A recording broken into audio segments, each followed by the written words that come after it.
Olá pessoal, Samuel Mendonça aqui do Topa Pensar, produzindo conteúdos para o YouTube e também podcast. Você pode acompanhar no seu Spotify, na Apple e onde você quiser. Nos últimos tempos temos produzido, enfim, algum conteúdo a partir de algum tipo de notícia e o canal que tenho utilizado é o Estadão, Jornal Estado de São Paulo, especificamente o seu editorial. Você vai encontrar no editorial do Estadão normalmente 3 textos diários e eu tenho repercutido um deles, não necessariamente o primeiro, neste caso será o primeiro com o título Descuido Mortal. Quero lembrar a todos que eventualmente possam ter se esquecido que estamos no meio de uma pandemia da Covid-19. Para quem ainda não está sabendo, não temos nenhuma vacina aprovada pela Anvisa e, portanto, as pessoas estão ainda com a mesma vulnerabilidade ou maior por ocasião daquele primeiro movimento que a gente teve no mês de março de 2020. Quero lembrar também que as pessoas assim que pensam que tudo está resolvido, que pode ir para a praia, pode ir para festas, pode programar uma festa de final de ano, são pessoas que não têm muita empatia e muita consideração com o outro humano, porque efetivamente estão flertando com a morte. É curioso notar que pessoas que flertam com a morte estão pensando que estão para além de bem e mal, no sentido de que a morte pode não alcançá-la. Quero dizer que, especificamente da minha família, na cidade de Franca, aqui no estado de São Paulo, nós tivemos 2 perdas recentes, uma tia e um primo.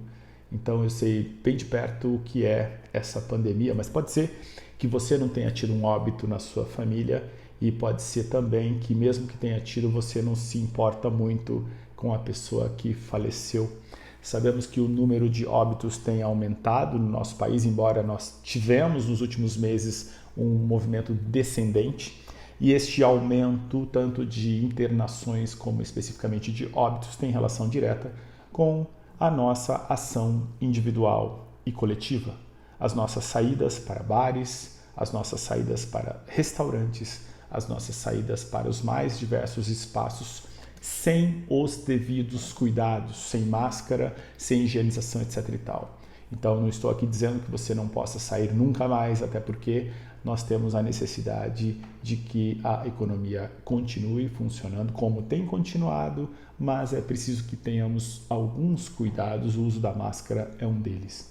É preciso tomar cuidado com o discurso do presidente da República, que não considera a existência do vírus, embora ele já tenha matado aí cerca de 170 mil brasileiros e no mundo todo esse vírus está colocado, e essa ideia de que se trata de um vírus chinês para pegar as suas informações, ela é muito fantasiosa, mas eu compreendo porque nós temos para uma parcela social uma mentalidade muito infantilizada em que a imaginação está muito presente. Da mesma forma que se possa construir a narrativa do Papai Noel, para essas pessoas se possa também construir a narrativa do vírus chinês que elas acreditam.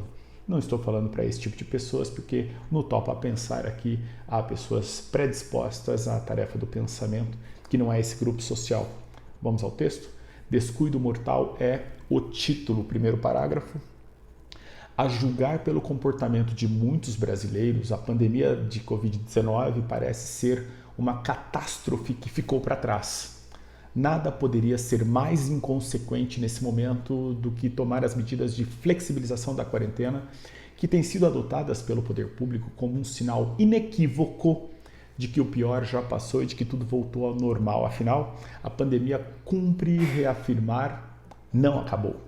Ao contrário, ganha força. Essa formulação do primeiro parágrafo de que a pandemia não acabou e ganha força, ela está, obviamente, relacionada com números de internações em hospitais e de óbitos. Se você se informa, você vai saber destes números e vai saber, portanto, que estamos nesse momento agora, que estava descendente, agora volta a ser crescente. Preocupação que devemos ter vai depender do perfil da pessoa. Alguns não vão se preocupar, como é o caso do presidente da República. Continuando o texto. Há algumas semanas, muita gente relaxou nos cuidados para conter a disseminação do novo coronavírus. Observaram-se grandes congestionamentos nos grandes feriados, praias lotadas, aglomerações em bares, festas e reuniões entre familiares e amigos. Ou seja, comportamentos totalmente alheios à dura realidade. Qual é a realidade? O vírus mortal ainda está em circulação no país. Consegue lidar com o dado de realidade? Vou ler de novo. O vírus mortal ainda está em circulação no país. Isso é um dado concreto, real, e não caiam na ideia, enfim, daquele astrólogo da Virgínia que vai dizer que não existe coronavírus, etc. e tal. Essas pessoas perturbadas mentalmente vivem criando teorias conspiracionistas e que, portanto, não conseguem conviver com o real. Vamos ter aqui distinção entre um real, dois imaginário. É difícil viver o mundo real como ele é? Sim, porque ele é um mundo de sofrimento, é um mundo de desigualdade, etc. e tal. Então essas pessoas não querem olhar para a realidade, querem fantasiar. Elas criam um mundo da fantasia, em que esse mundo ele tem inclusive os atores que são os inimigos, que devem ser combatidos e tal e tal.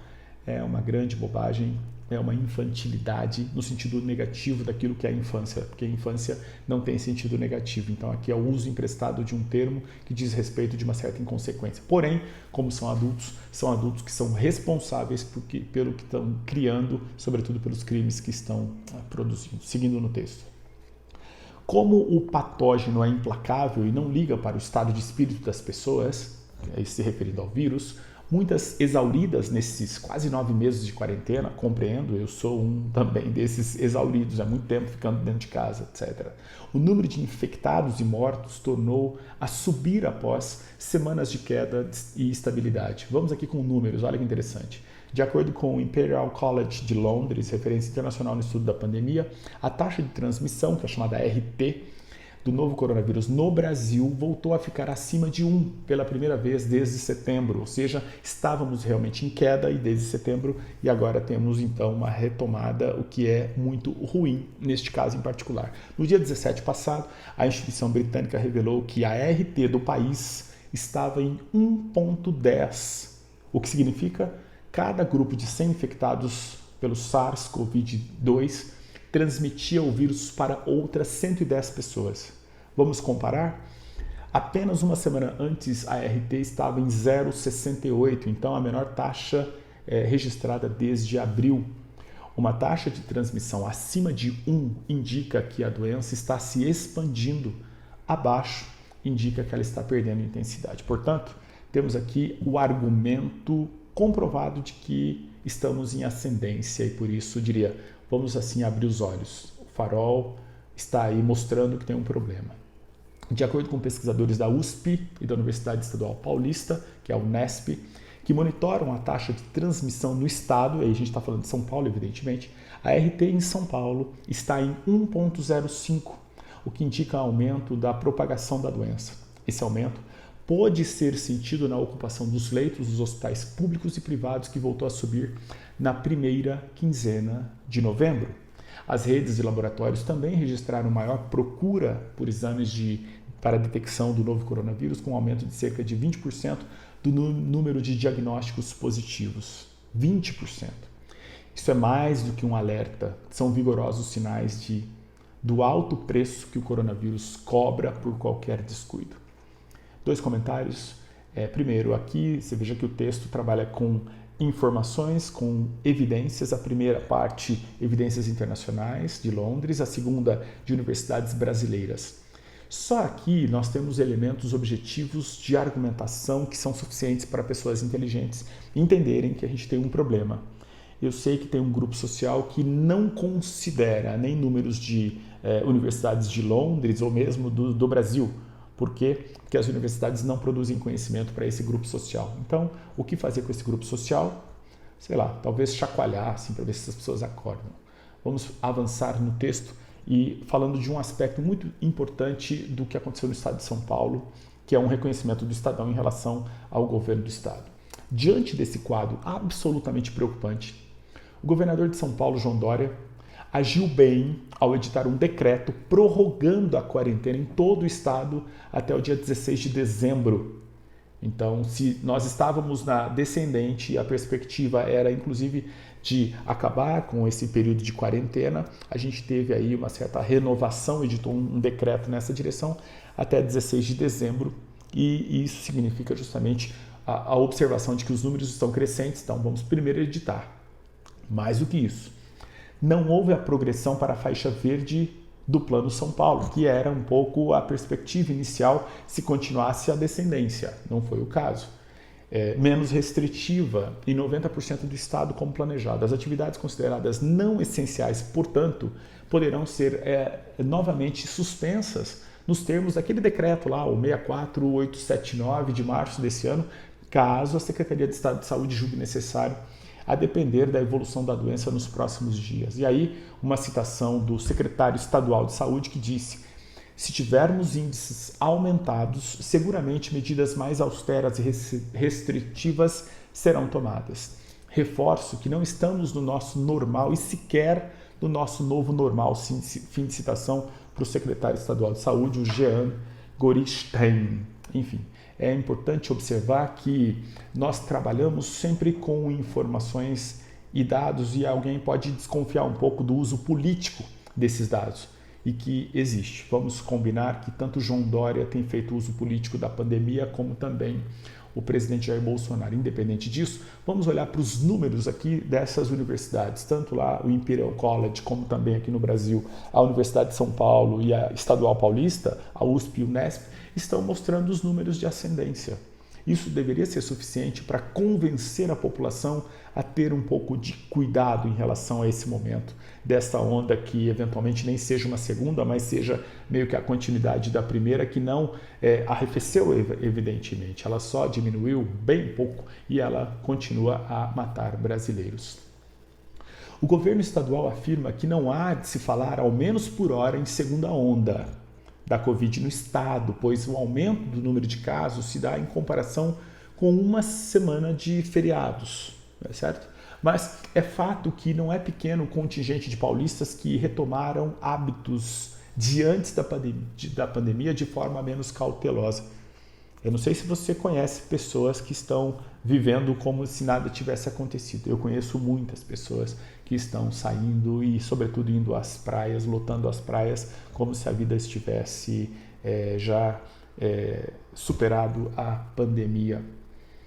É muito curioso e eu compreendo assim as razões de um lado, muito tempo para você ficar recluído. Por outro, essa ação de ignorar a pandemia e meio que querer voltar para a vida normalmente, ela vai fazer com que os números aumentem e agora mesmo a gente tenha medidas restritivas do poder público nos diversos municípios brasileiros. Mesmo que o presidente tenha um posicionamento na defesa de mortes de brasileiros, porque afinal de contas todos vamos morrer um dia, né? Então o argumento dele é: se vamos morrer, então aproveite para morrer. É como se estivéssemos em uma guerra e poderíamos nos proteger. A posição dele é a seguinte: pare de se proteger e vai todo mundo lá para morrer contra o seu inimigo. Imagina o cenário? Então você tem o grupo A, grupo B, nós somos o grupo B e estamos nos protegendo em relação ao grupo A. Ele está dizendo: abaixe as armas e pode ir lá para morrer. No fim é isso. Em última instância, não ter cuidados em relação à pandemia, no mínimo em relação à máscara, e ele faz questão de dizer que quem usa máscara é marica, que não é necessário, etc. e tal. Então, no mínimo, quem não olha para números em que a ciência nos orienta no que fazer, vai certamente propagar bobagem. Aqui é difícil nós trabalharmos no esclarecimento contra um presidente da República, porque ele tem o poder de ser o presidente da República. Isso é um símbolo importante, inclusive social, e foi a sociedade que escolheu um presidente que efetivamente é o destruidor da sua própria sociedade. Impressionante, né? Como a sociedade brasileira escolhe alguém que queira destruí-la. Isso é alguma coisa que, estudando muito para a gente entender no futuro, o que fez com que essa sociedade escolhesse alguém para causar a tua própria morte. Muito impressionante. Seguindo para encerrar o texto, e é muito importante essa parte. O comportamento de cada paulista, está falando de paulista, mas vamos pensar no Brasil como um todo, mas vamos segurar o texto primeiro. O comportamento de cada paulista determinará o próximo estágio da pandemia no estado. Quanto maior a cautela, mais segura e duradoura será a retomada das atividades normais. Guarde isso. Quanto maior a cautela, mais segura e duradoura será a retomada das atividades normais. Quanto mais negligente, como é o caso do presidente, maior o risco de aumento de contágios e mortes e mais duras serão as medidas de contenção do coronavírus. Então, o ponto é muito simples a pergunta que eu faço. De que lado você está? Do vírus ou contra ele? Se está do lado do vírus, você está com o presidente. E aí eu vou dizer que sinto muito porque eu estou do outro lado e vou me proteger. E desejo muito que pessoas sensatas também possam se proteger, proteger os seus e cuidar para que esse vírus não se espalhe tanto. Grande abraço e até o próximo vídeo.